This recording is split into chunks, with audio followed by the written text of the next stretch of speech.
This show is part of the RetroZap.com podcast network.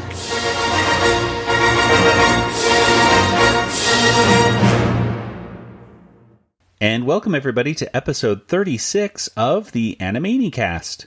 I must say, you caught me off guard, Musketeers. I thought for sure you'd make one of your grand entrances. You mean like this? We're the Musketeers, and we're very proud to say that through the years, in the face of danger, we have gone away. But hey, that's okay. What should you expect with this take-home pay? We're the Musketeers. We drive a Chevrolet, swing on chandeliers, and have thrilling sword fights many times a day. It may sound cliche, but it was either this or sell Amway. Now unclog those filthy, dirty ears. It's time to meet the Musketeers. Musketeer roll call! Yakkos! Wackos! D'Artagnan! Now we'll carve our initials in your ears, 'cause we are the Three Musketeers. Is that the kind of entrance you meant? Yes. We don't do those anymore.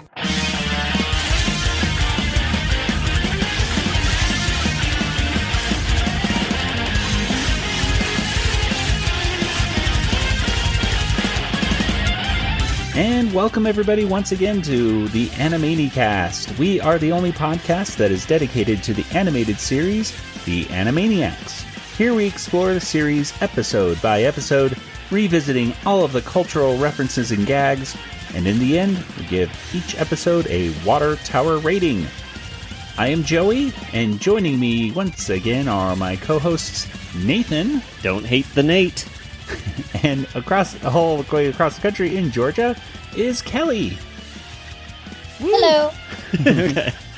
Almost talking on top of Kelly right there, Nathan. I was just getting excited.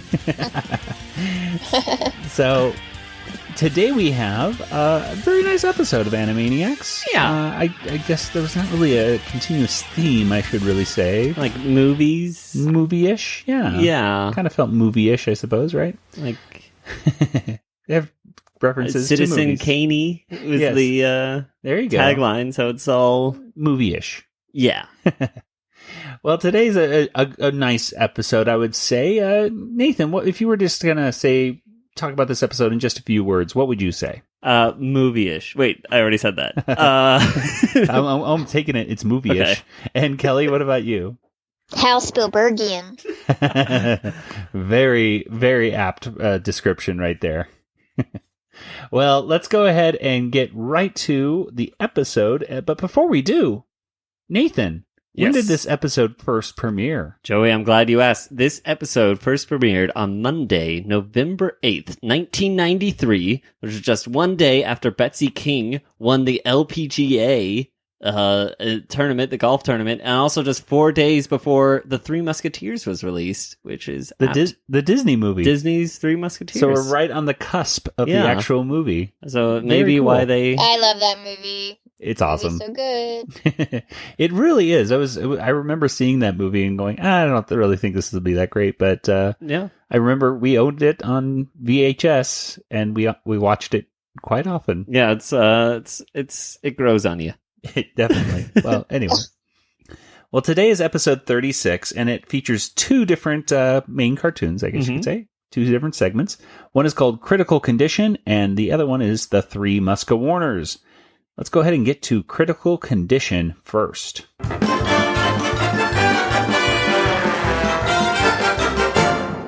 So Critical Condition was written by Tom Ruegger, and it was directed by Adu Payton and John McClanahan. And Kelly, what can you tell us? What basically happens here in Critical Condition? Slappy and Skippy are watching two movie or video critics. I think it's Hiskel and Egbert. That Yes. are obviously takeoffs of Siskel and Ebert, the film critics. If you know, they used to review films. I think both have passed away now. Yes. Yeah, sadly, but they used to be really popular for their Two Thumbs Up. Years ago, and they're reviewing a Laserdisc of old cartoons, Looney Tunes, and they actually go through and show some clips of some Bugs Bunny, and they're laughing, and it's the greatest thing ever, and they enjoy it so much, and Slappy's watching to see what their review on her cartoons are, because they haven't mentioned her, and they pan her. They just don't think she's funny. She's the worst thing ever. And so Skippy wants to get revenge.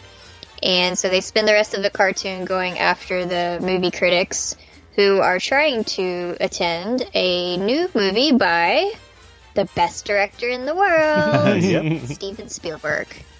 So, and yeah, I got a little upset about all that because they're like messing around with his movie premiere, which is, I guess, sort of a takeoff of Jurassic Park, and blowing things up and basically messing up the movie. Yeah. But and I have to say that I was very disappointed. They had a perfect opportunity for another Spielberg cameo, and they didn't take it. But that's, what can you do? Yeah. But anyway, they antagonize the movie critics, and by the end of the episode, they are more than willing to give two toes up to Slappy Squirrel. Yes, they kind of were beaten into submission, I guess you could say. But Yeah.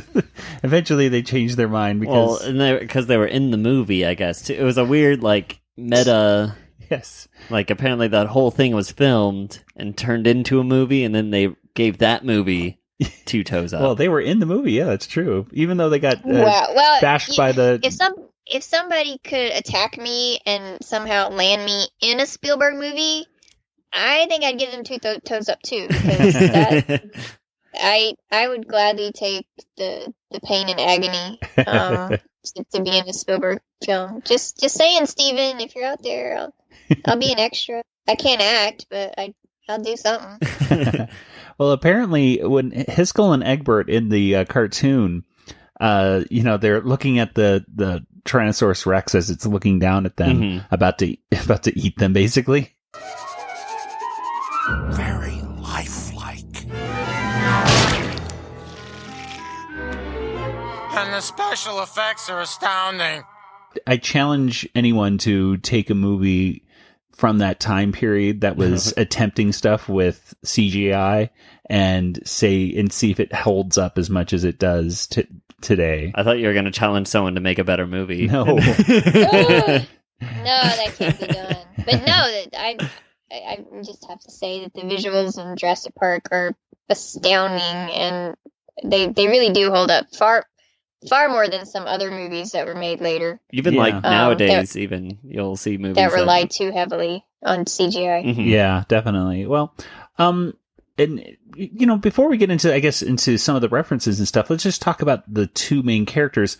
Kelly, did you ever watch Siskel and Ebert growing up?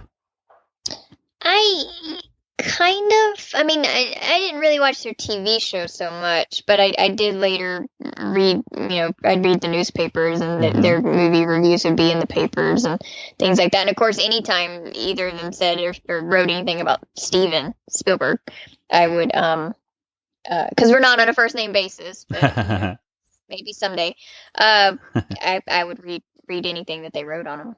Yeah, they had a power unlike any other movie critics have ever had before or since. I mean, 2 thumbs up. If you got that was like all you needed on a movie trailer, was just 2 thumbs up, and just that's say no more. People would say, "Oh, it's a good movie." Then exactly. I remember watching it. I tried to watch it almost every weekend just to see, did they like the movie I liked, and if not, why. And getting very upset if they didn't like the movie as much as I did. Kids movies too. Exactly. Like, obviously they're not gonna. I was very upset when they didn't like Three Amigos that much. I was like, hey, The 3 Amigos! I really didn't come to a Steve Martin or Chevy Chase movie to see him run around in desert. I could watch old reruns of the Cisco Kid or something. Aside from amusing scenes, all involving music, and there's one great one involving a singing bush in the desert. That was very cute. Almost everything else in this movie is a total loss, as the jokes get repetitive and we simply laugh at those wonderful costumes. I was very disappointed in Three Amigos. Its script doesn't take many chances with a cast that previously, especially Steve Martin, has made us laugh at some very wild and crazy material. I was very, very disappointed, too. This is not a good movie. The Randy Newman songs are funny. Randy Newman wrote them, and he performs as the singing Bush. Martin Short, who was so brilliant, weird all last year on Saturday Night Live, everything he did was funny. This time they seem to have him in a straitjacket, maybe because his wild comedy doesn't go along with the real laid-back style of Steve Martin. And as for Chevy Chase, he's so laid-back that occasionally he only seems to be visiting as a, visitor to the set today, just looking around. I had the same reaction. When I saw them riding up there in the beginning, I almost made a decision about the movie. Chase looks dead. Martin looks joyful, and he's in character. He's got nothing to do in the movie. That's unfortunate. Very little to do. And Short just seems almost like delighted to finally be in a movie and is given nothing to do. But they would do these, they'd really help to get I think an appreciation of film for a lot of people, because this was before IMDb. This was before Rotten Tomatoes, all that stuff. Yeah, exactly. And so when you wanted to find out if a movie was good or not, and even find out some stuff about how the movie was made. I mean, this is pre-DVD special features and everything like that.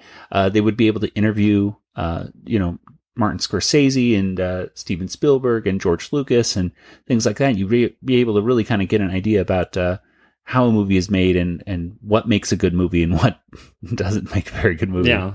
So I love their show. There's actually a really great documentary out there called Life Itself, which is a documentary specifically just dealing with Roger Ebert. Gene Siskel died, I believe, of a brain tumor, I believe, a number of years ago. I want to say closer to 2001-ish, towards the beginning of 2000s, early 2000s, I believe.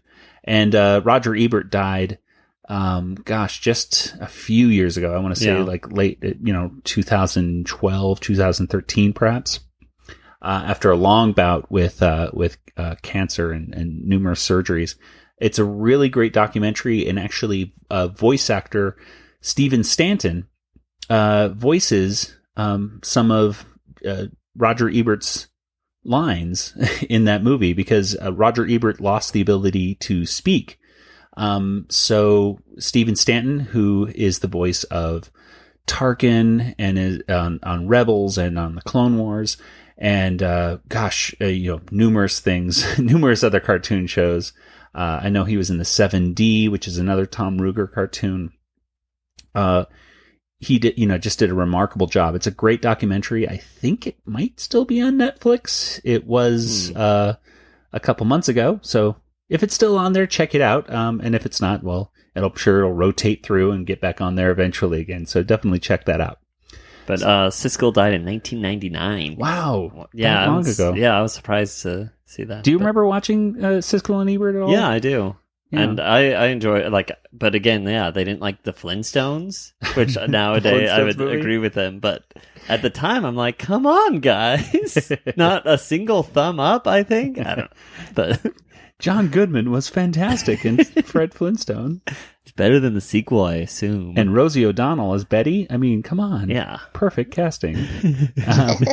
Anyway, let's go ahead and get into some of the other references, though, because there were quite a few. I mean, first of all, they're walking into the Chinese theater, sort of, and they see Shirley MacLaine and Shirley the Loon from Tiny Toon Adventures. Yeah. And Shirley the Loon being, based upon a lot of Shirley MacLaine's attributes, is kind of a, whenever an episode is Shirley MacLaine, it showed Dot in front of a crystal ball. Yeah. Because Shirley MacLaine was very much into, karma and your chakras and the, reincarnation and stuff like that.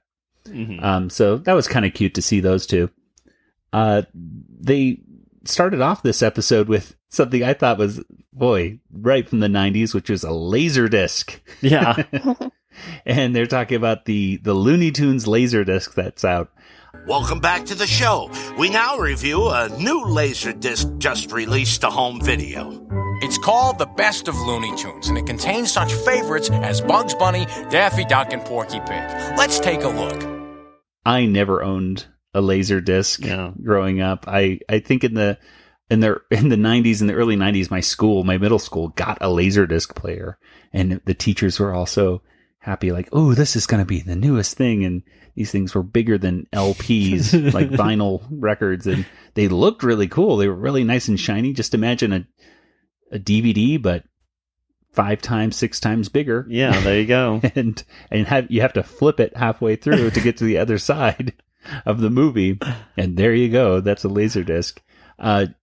Kelly, were you ever able to? I've never even watched a Laserdisc. I don't think. Have you ever actually sat down at someone's house or at your own to see a Laserdisc?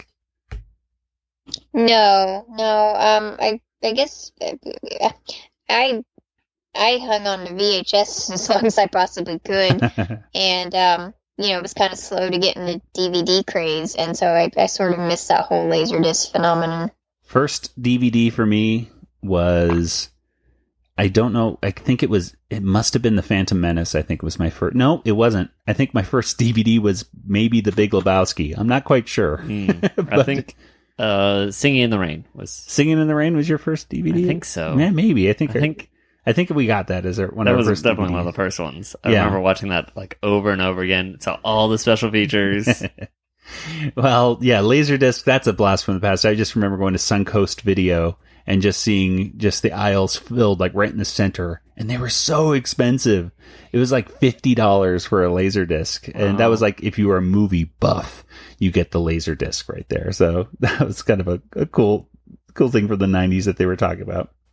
I remember Suncoast Video. I used to work at the mall, and I guess around one time one of the prequels came out, and I kept stalking the store, and I was like, can I have the Yoda stand up when y'all are done with it? And they let me have it. That's awesome. I really wanted there was a Mystery Science Theater Suncoast display that had those black and white pictures at the top of the store, and there was one with Mike Nelson and Crow and Tom Servo, and I was like, I want that so bad.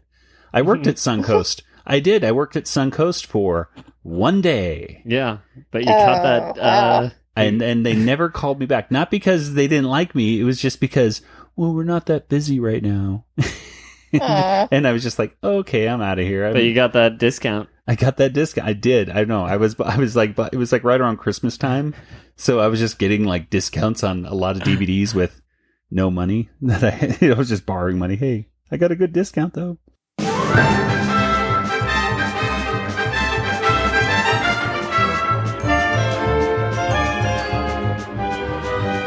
Well, hi! Mary Hartless here at the movie event of the year, an invitation-only affair for Hollywood's cultural elite.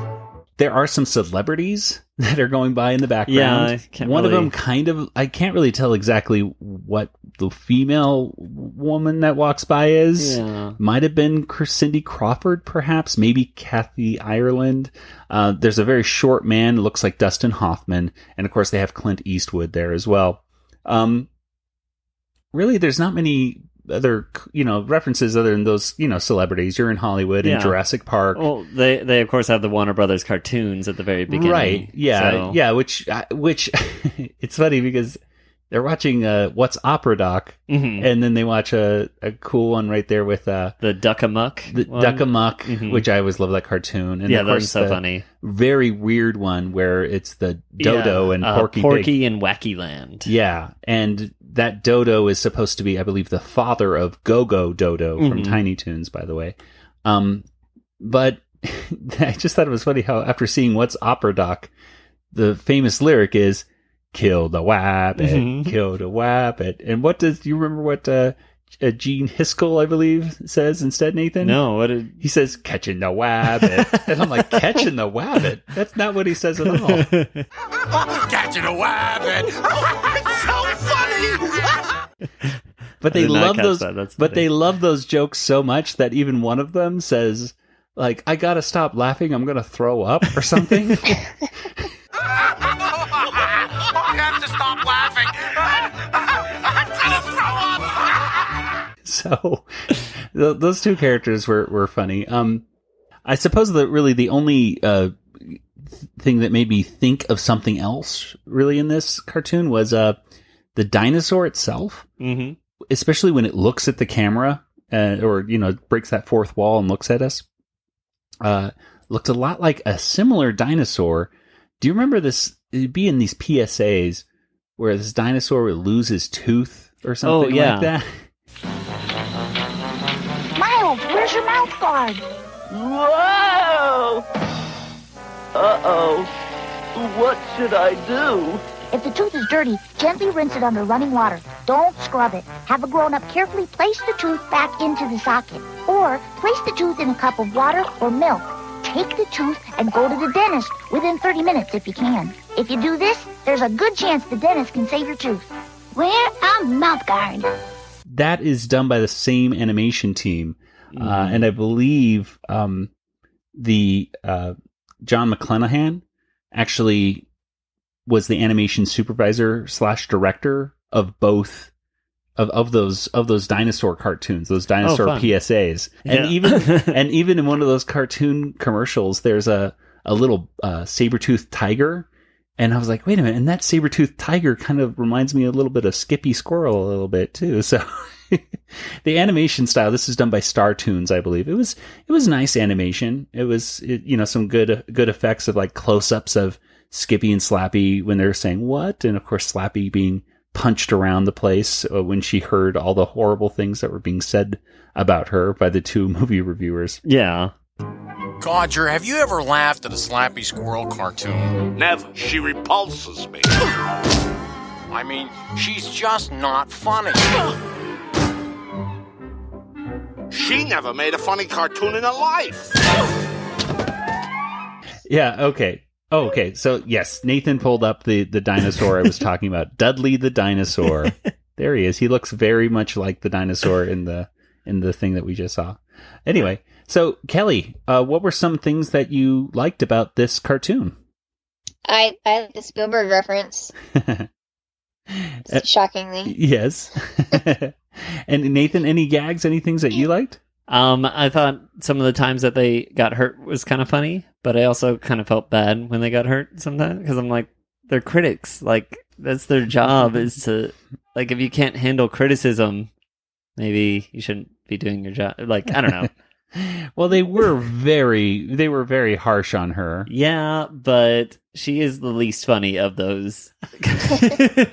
Well, I was surprised that Slappy was even a part of the Looney Tunes crew. I always got the sense that she was just in a third group of cartoon stars, like Maroon Cartoons, some fictional studio was in charge of her, not Warner Brothers. So I thought that was kind of interesting.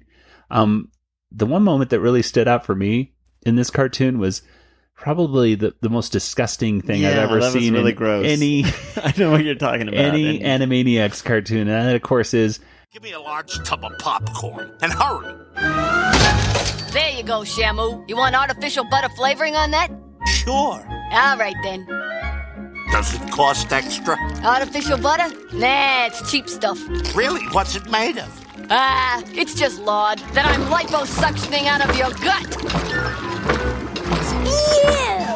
Ew. It's his fat. Yeah. Very much a spew moment. Yeah. And I liked how although it did end with a very funny line of, he forgot to pay $7.50, which today doesn't seem that bad for a large popcorn. $7.50. Yeah, that's like half price. Exactly. Back in the 90s, I'm sure what would that be, like $15 or something, I suppose. Yeah, that would be a lot for popcorn. But yeah, that almost sounded, that felt more like Ren and Stimpy kind of grossness. It was pretty bad. But I still liked it. I mean, Skippy in this was particularly pushing Slappy more than anything. Usually it's Slappy who's dragging Skippy. And it was basically Skippy that got Slappy to do it, because I don't think Slappy would have even done anything if it weren't for Skippy. He went all Rambo on her and stuff. He did. It was crazy. Calm down, Skippy. We can't let him get away with it, Aunt Slappy. Let's go get him. Skippy, no, what are you thinking? Oh, you're right, Aunt Slappy. We'll need the big bomb. That's better, kid. Come on, let's go blow him to Kingdom Come. And he got lots of money for it, too, so it's... How do you get lots of money? He got Egbert and his school to pay him to get in. That's right, I forgot and then about he's going that. to Vegas. Yeah, not for college.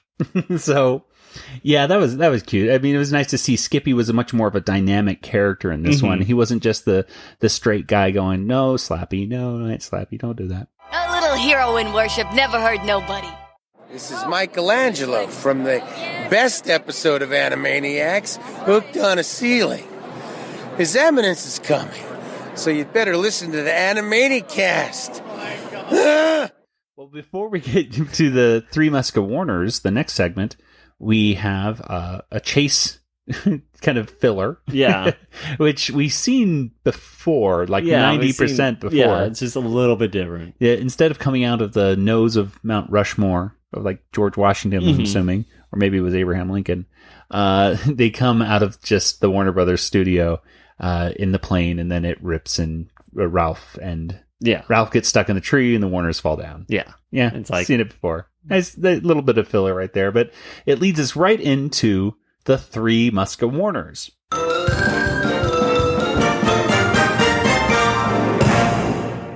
And the Three Musketeers was written by Sherry Stoner, and it was directed by Adu Payton. And Nathan, what basically happens here in the Three Musketeers? So the Warners are doing a Three Musketeers parody kind of thing, and they're trying to protect the king from the threat of the Viper. Ooh. And the whole time, they're kind of not doing a great job and kind of playing around with the king. Then the king sees the Viper outside of his window. The Warners rush in to confront him. They pull away the window shade, and it's the Vindo Viper. He's come to vipe the windows, which I remember that as a kid saying that all the time. I forgot where it was even from. I remember just saying it as a joke as a kid before this episode even came out. Okay, so yeah, I just remember like my whole life just saying Vindo Viper, they come to fight the windows. So, and it turns out it was all a movie, and we get to see all the actors come out, and that's pretty much it. Yeah. Well, it was, not just a movie, but actually a salute to the Honeymooners. Ah, yeah. Which I'll get into that in a little bit later because it's kind of a weird story, I think. But yeah, the Viper, I do remember that. I want to say that I remember first hearing that story, and like, if it wasn't in Scary Stories to Tell in the Dark, that book, it was a very similar book where it was just like I thought it was that book. Yeah, so you can tell us, listeners, if you know for sure. Yeah, where's the Vindo Viper? Vipe to the Vindos. That's where I first remember hearing it. Is just in a book in the library. I remember reading that and thinking it was just so funny. But anyway, let's get into some of the quick references here. First of all, this episode is, of course, referencing the classic story, Three Musketeers, but it's being done in a very Marx Brothers-ish fashion once again. It starts with the Hail the King's Protectors, Hail the Three Musketeers. And that is in reference to, once again, the Marx Brothers film Duck Soup, which we had mentioned before in the episode King Yakko, which is very, very much Duck Soup related. So here's a quick little sample of a similar situation in Duck Soup, where they're basically welcoming Rufus T. Firefly, aka Groucho Marx, to come in and become their new prime minister. I want to say, I forget the exact plot line of it, but he's there to rescue Fredonia, and this is what happens. So I just start turning this up here.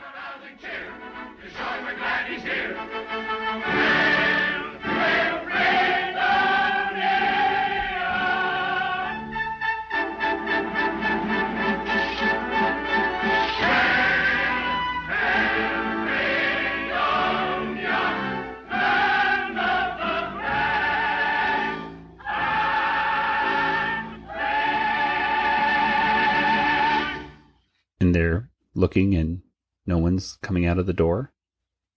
Any moment now. So the people look to the side and say, okay, let's pull out our trumpets again. So they bow again. Yeah.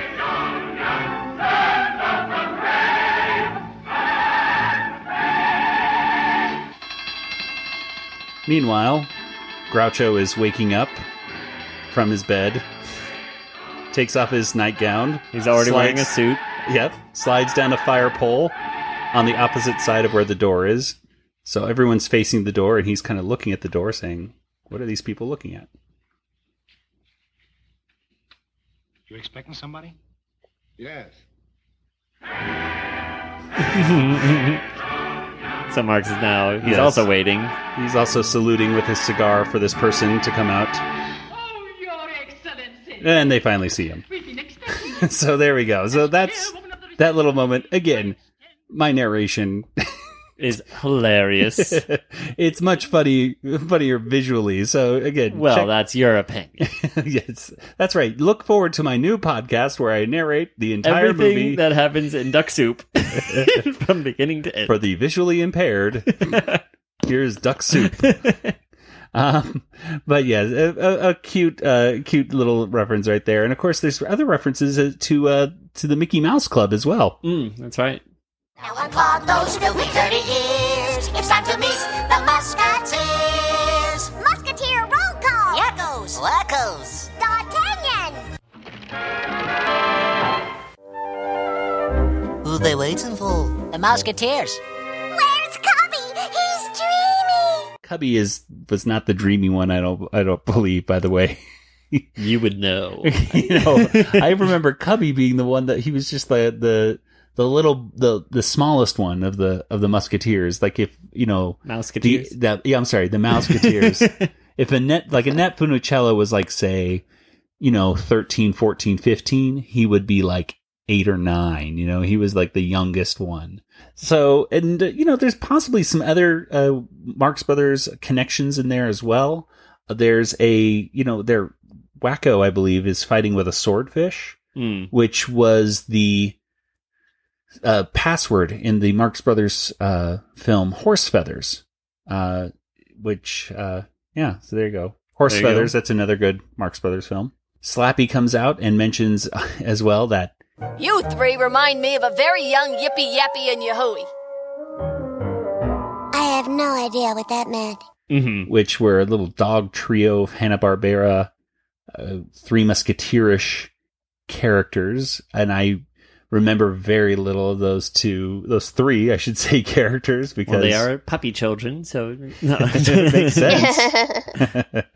But of course, the very end of it, where he introduces Gina McCrae, I believe is the name of the woman who plays the king, and the soothsayer or whoever was played by Jane Keane, and then Ralph Cramden played Art Carney, who played Ed Norton in The Honeymooners, is playing. Gosh, who did Ed Norton play in this one?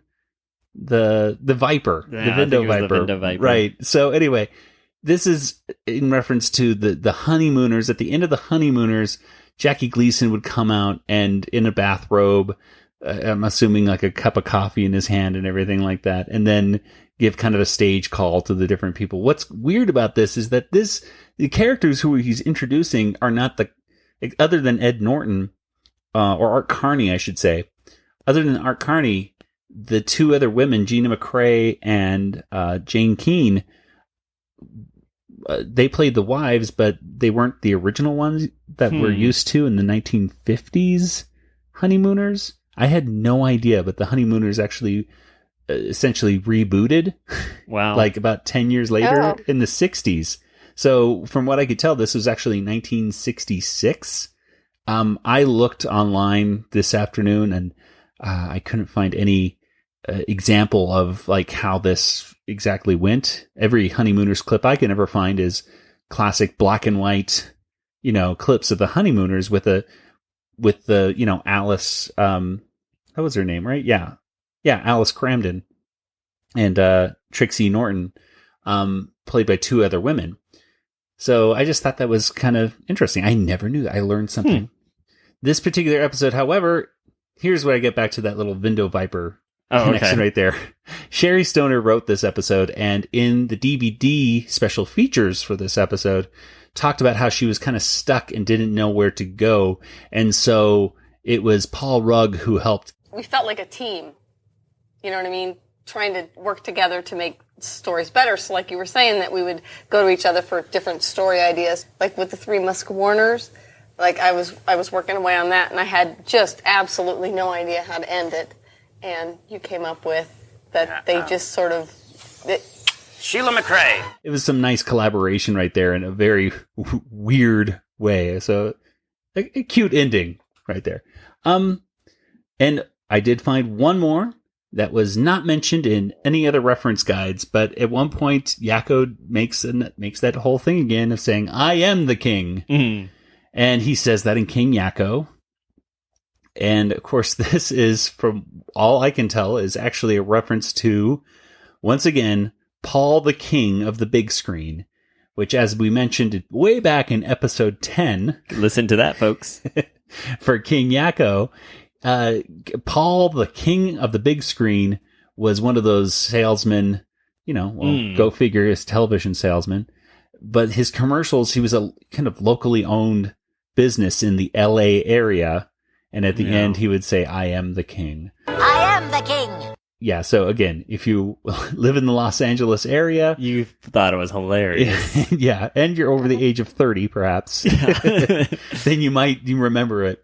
Again, I cannot find proof of this reference, so I don't know. And I honestly don't know if it was improv on the part of Rob Paulson, or if it was actually written in the script. But it seems like that whole joke of "I am the king," it's that when you talk about inside jokes, my goodness, you're talking about a very small market.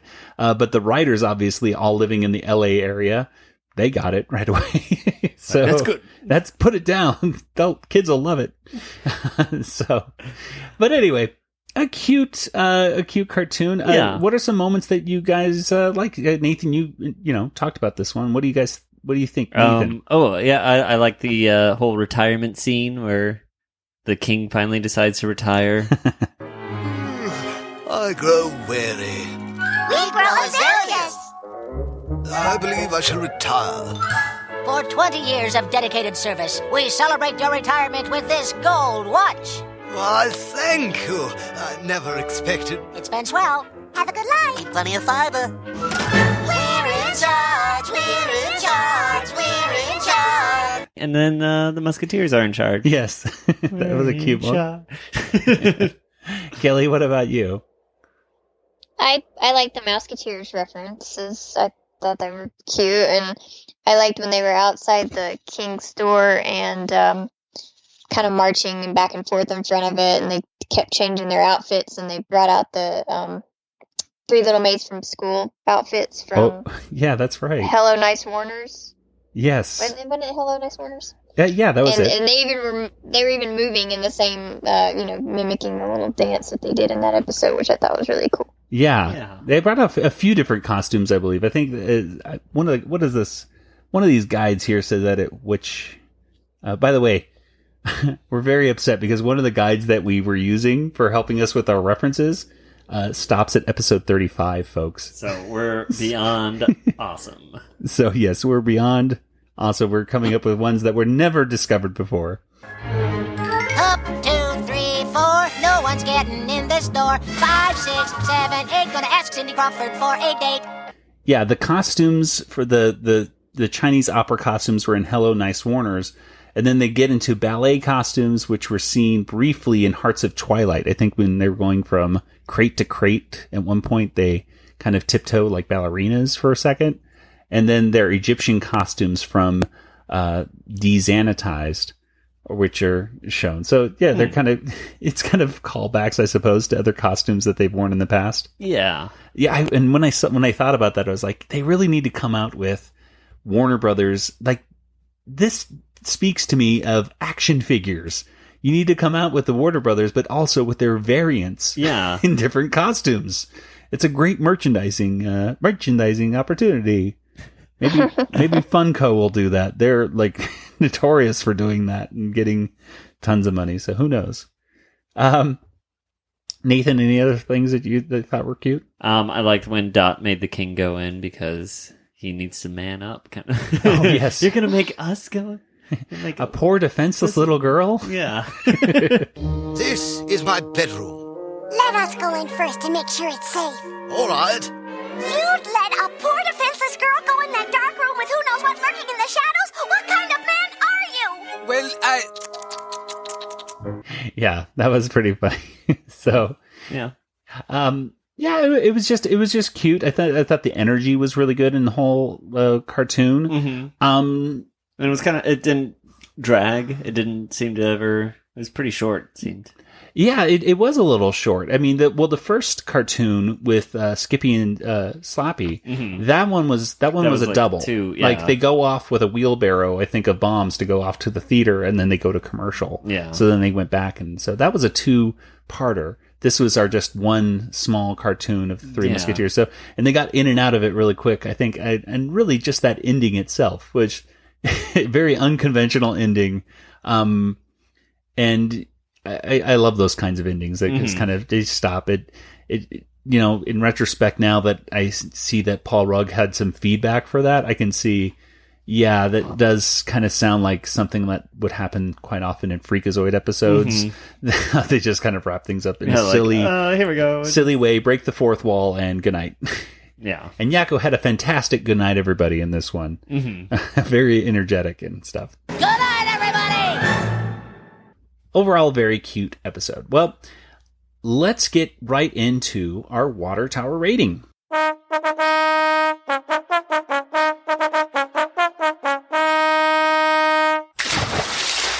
Kelly, I'm going to start with you, I think.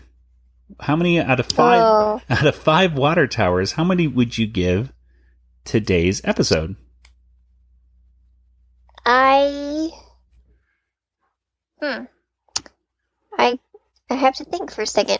I liked it overall. I do have to deduct a good point or so because they didn't have Spielberg in the episode. They just referenced him, but they get a point for that anyways. Yes, or a water tower. So Excuse me. Yeah. So I'm gonna give it 3.5. Okay. I thought it was pretty good overall, but it wasn't like one of the strongest, most memorable episodes ever. And I enjoyed it. It was a little high on the ick factor with the popcorn and stuff in the first segment, and so that was kind of yucky. And so I think I'll deduct a little for that too. So yeah, 3.5 I think is fair. All right.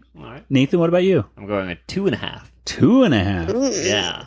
That sounds like a 50% to me, Nathan. I guess. Well, I think it's mostly for the Slappy and Skippy and Slappy cartoon. I was just not a huge fan of it. And then even at the end, when they like her cartoon, they still get blown up. And I'm like, why? Like, you won. You don't need to hurt them any more than this. And so I think if there was less of the Skippy and Slappy and more of the 3 Muska Warners, then I'd probably give it up to 3 or 3.5. But yeah, so 2.5.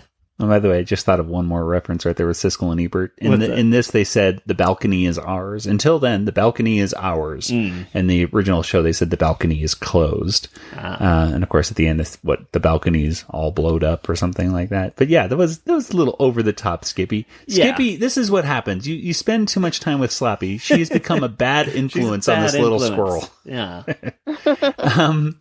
He used to be such a cute little kid. Now he's a delinquent. Well, I'm going to give this episode 3.5 as well. I thought it was a good, solid episode. Not one of the best, but I thought it was good. It was a funny one, and I don't know. I thought some of the Skippy and Slappy violence was a little over the top. And some people, I think, appreciate that more. I thought the animation on it was some of the best for some of the Skippy and Slappy cartoons. But yeah, but it was good. It was a good episode. I liked it. So without further ado, we're going to go ahead and get right over to our Twitter poll results from last week. Oh. And you know what? I'm on the edge of firing that announcer. I thought I had a good replacement right there with those the robots right there from Skynet, but whatever. You had to unplug that. Yeah, I don't know what we're going to do. What are we going to do this week? Well, I'm going to go ahead and read it ourselves. Do you think? Well, Nathan, I'll have you read the results. How about that? Okay, I'll try to. So, do you have the results? I have it on my phone. Okay, if you don't. that works. I'll read it off your phone. Okay. The official phone of the Animaniacast, Joey's phone. All right. So we were asked which of these was the best pairing in an episode 35 of #Animaniacs #Animaniacast poll, and the choices were Mindy and the Brain, Pesto and Runt, Yakko, Wacko, and Slappy, and the winner was Yakko, Wacko, and Slappy at 49%, Mindy and the Brain 41%, and Pesto and the Runt only got 10%. Pesto and the Runt? Pesto and the Runt. Well, I'm not a fan of the announcer, but at least he's better than me, I guess. He's reading them a little bit better than you are, I think. But anyway. I never learned to read, Joe. So Yakko, Wacko. See, now I'm not doing it right. Yakko, Wacky, and Slappy. Yakko, Wacky, and Slappy. Mm-hmm. won this one, 49, close to Mindy and Brain. Yeah, it was a close one. What do you guys think? What's your favorite of those three? Kelly, did you have a favorite team up of last week's? I liked Yakko, Wacko, and Slappy too. That was funny. And Nathan, what about you? I voted for Mindy and the Brain. Yeah. I could see that as a spin-off, probably. I did too. I mean, I voted for that, but I mean, it was... Yeah, it was a tough choice. Really, all three of those were just really good team-ups. I thought that was a really fun episode. Well, let's head on over to the poll for this week. So, today we've gotten, another cartoon. King episode. Oh, okay. Today we have a cartoon. Today we have kind of another King episode. So, Nathan, what's our poll question for this week? So, since we have another one, this is the third one that I've counted. What is the best Warner cartoon featuring a king so far? Like, we all know these off the top of our head, but I'm going to read them off anyways. Please do. There's King Yakko, where Yakko, of course, becomes king. There's Sir Yaxalot, where they have to fight the dragon. The dragon! Exactly, thank you. And then there was today's episode, Three Muskewarners. So. There we go. So which one of those we were going to say medieval, but they're not all medieval-ish. Yeah, this is kind of... They'll just have a king. But they're similar kind of... feelings to them. They feel very similar. Mm-hmm. There's crowns involved in all three of those. And they're all kind of Marx Brothery and... Yes, definitely. So, so which of those is your favorite? You can simply go over to twitter.com/Animaniacast, or you can search on Twitter for #Animaniacast poll, and you can find that poll and make your voice heard. Well, with that, I think it's time to close up shop here. We're going to be back next week with, we're going to go off to the military, I believe, next week. We have a bunch of military cartoons ready to go. Yep, Dodo Boys, Boot Camping, and General Beauregard. Hey, there we go. And let's go ahead and get to contact information, though. So, Kelly, how can people get in contact with you if they want to say hi online? They can find me on Twitter at Yoda Princess, YODAPRNCSS, or Kelly at BigShinyRobot.com. And Nathan, what about you? I'm on Twitter. We've got at least 22 followers now. Hey. Django FT, that's me. Very cool. We have a bunch of followers on Twitter for the Animaniacast. We just surpassed 900 followers. Wow. And we're hovering around 250 followers on Facebook. Wow. So, hey, hit us up on Facebook. Hit us up on Twitter. And, if you want to send us an email, you can do so by sending it to animaniacast@retrozap.com. And speaking of retrozap.com, you should head on over there because we're a proud member of the RetroZap community. There's tons of awesome articles and amazing podcasts that you should listen to, such as the ArgCast, Beltway Banthas, Brews and Blasters, the Deucecast movie show, Dunecast, Kanata's Castle, that's a new one, the Sandcrawler, Skywalking Through Neverland, Starships, Sabers, and Scoundrels, Talking Apes TV, Techno Retro Dads, the Trade Federation, and we know nothing. Whoa. So, until next week, for Nathan and Kelly, this is Joey saying good night, everybody. Good night. Good night, everybody. This podcast is not endorsed by Warner Brothers or Amblin Entertainment and is intended for entertainment and information purposes only. Animaniacs, the Warner Brothers logo, all names, pictures, and sounds of the Animaniacs characters or any other Animaniacs-related items are registered trademarks and or copyrights of Warner Brothers, Amblin Entertainment, or their respective trademark and copyright holders. All original content of this podcast is the intellectual property of the Animaniacast unless otherwise indicated. All for one, and one for all. And 1 times 10 divided by 2 times pi equals... What's that equal? Nope. It's sweet and low.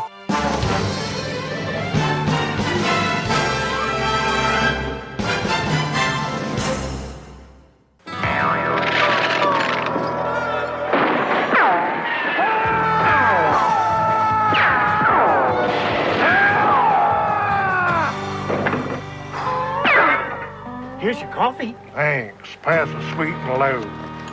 What's this? It's the same thing. It's not. Can't drink my coffee without my sweet and low. Well, what do you want me to do about it? Sweet and low, for millions of people, there's just no equal.